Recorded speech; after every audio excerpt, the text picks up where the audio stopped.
I welcome you all my viewers here at Smart Science. Thank you for following me. Keep watching my videos and share the link so that we assist learners in this new curriculum on how to best understand approach in chemistry. Today, I come in my second episode on tips to respond to new curriculum questions, especially chemistry.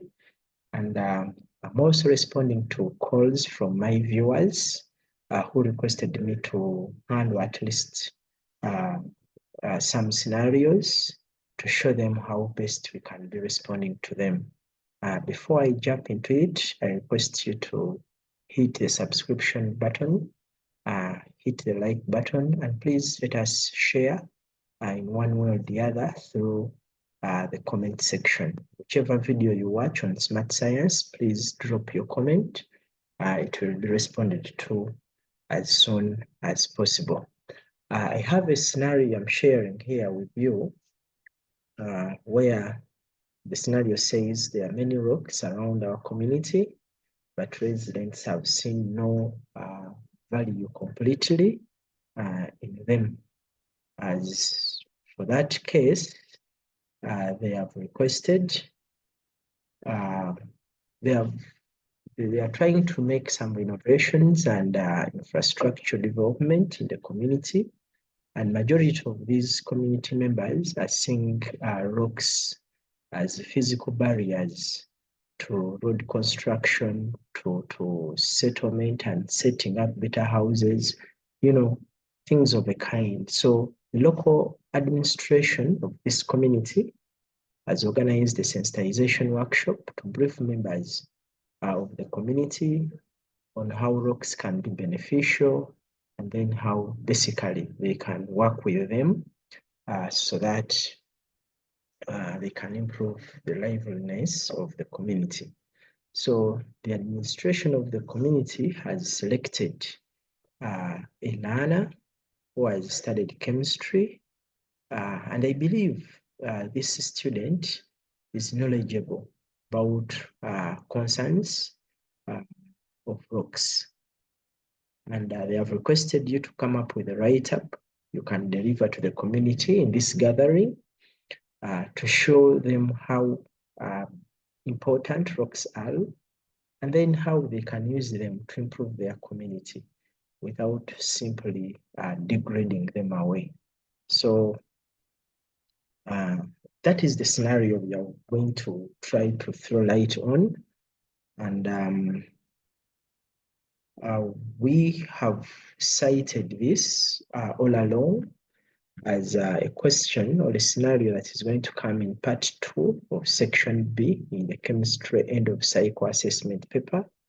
And before a learner approaches such a question, you must identify or appreciate the fact that rocks are regarded as natural resources. So the way we are going to be responding to this question, we are going to respond to it in a format that should apply to all natural resources we've seen.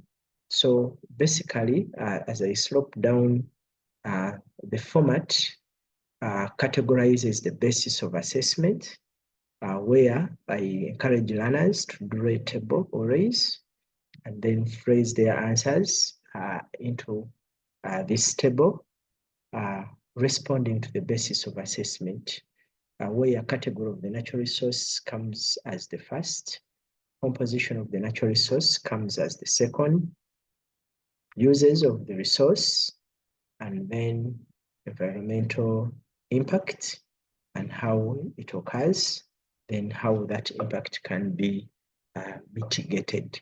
So we have 4 bases of assessment, which we are to respond to in this video. And we are going to work together to show learners how best you can respond to such a question if you are using this table format.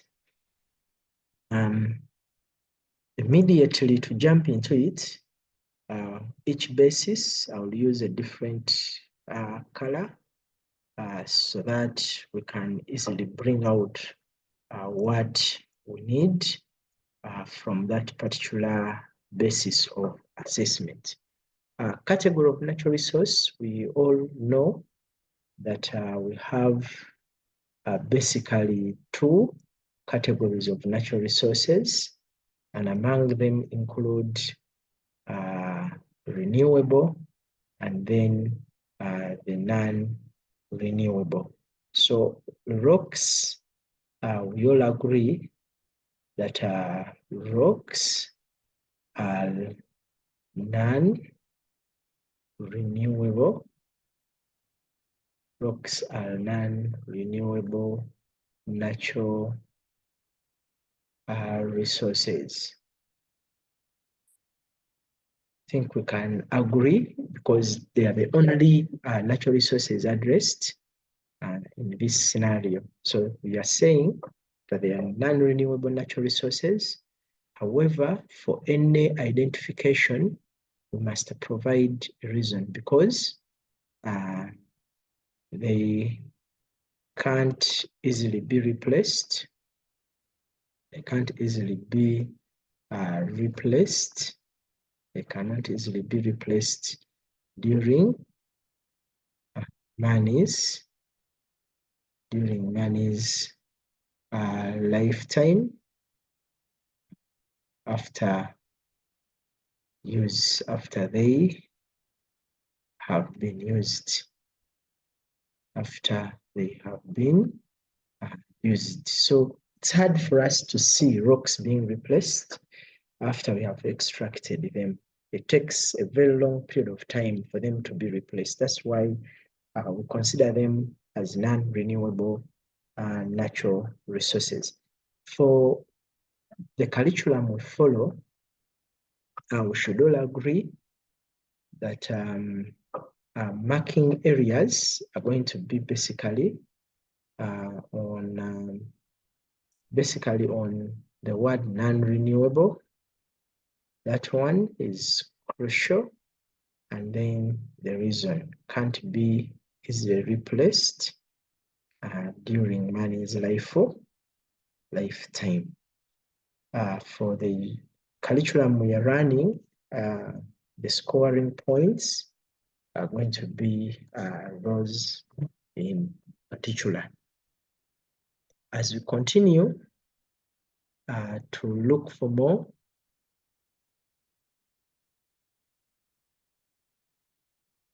we are going to see basically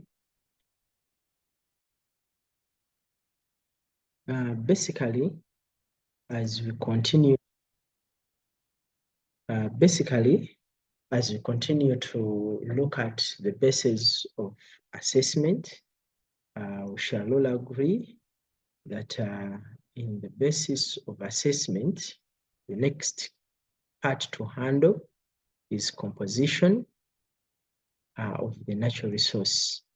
And as we are discussing composition, we look up to it and know that rocks are aggregates of minerals, which are basically considered to be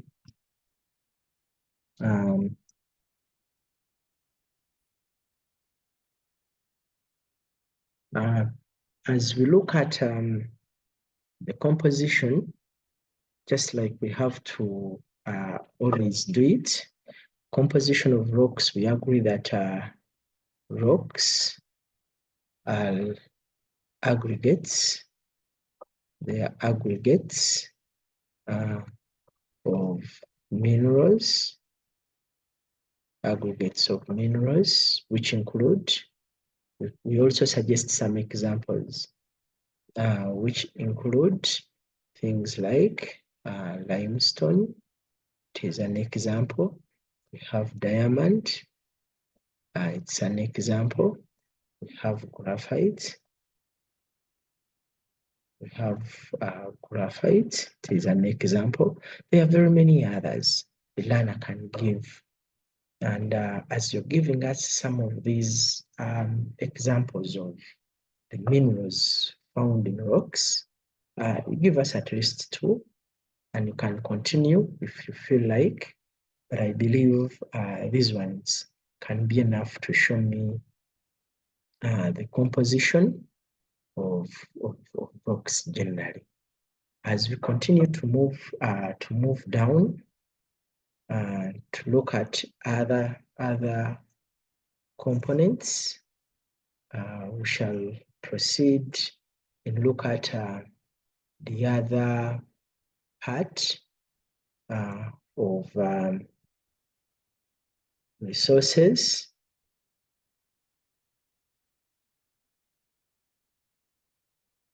The other part of natural resources, which generally considers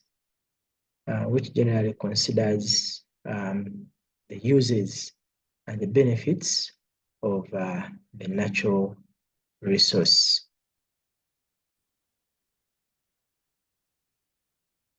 On the uses of the natural resource, or you can call it the benefits of the natural resource, how the society can benefit from a particular natural resource. We look at the benefits of rocks, the societal benefits of rocks. How can you benefit from them? We agree that rocks are used to obtain. They are used to obtain building materials. They are used to obtain building materials like gravel. Can talk about cement. Can talk about sand.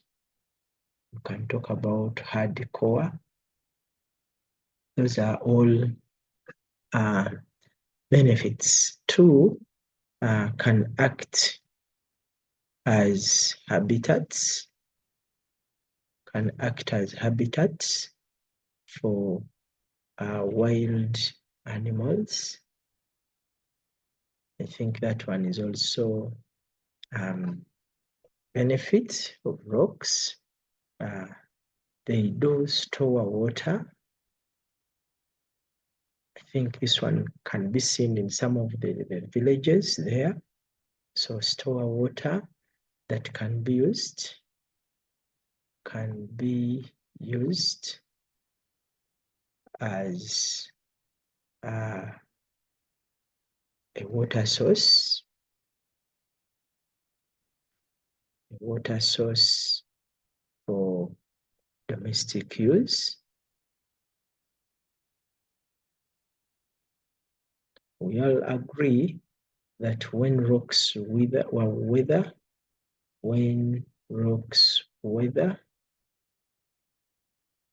they form soil. They form soil used for farming.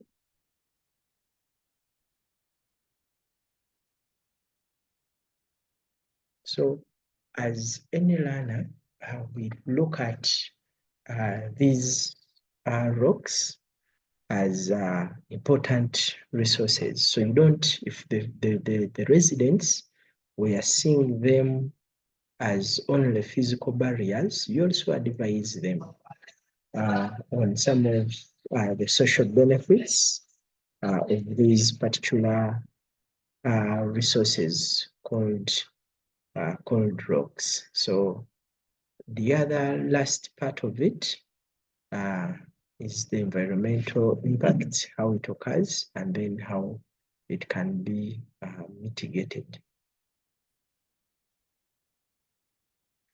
Now, the last part of the response directed to this scenario is basically the environmental impact mitigation, and then how we can easily solve the challenges associated with rocks.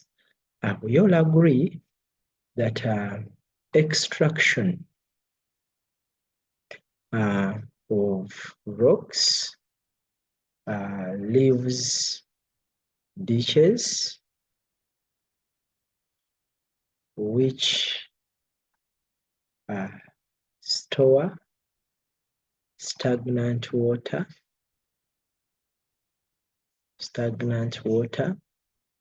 that are leaves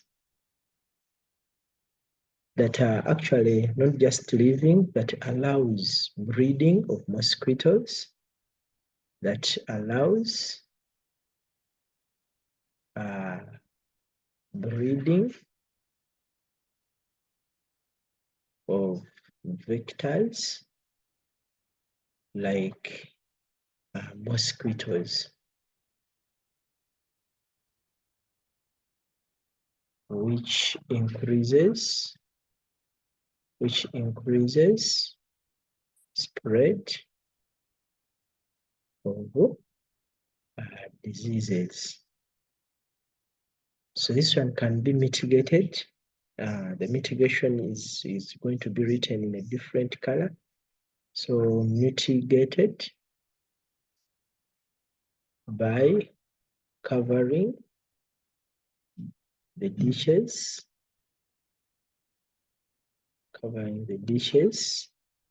after extraction. Number two, we agree that rocks harbor fierce animals, can be like snakes, which threaten human life. So this one can be mitigated by settling away from rocks, settling away from rocks.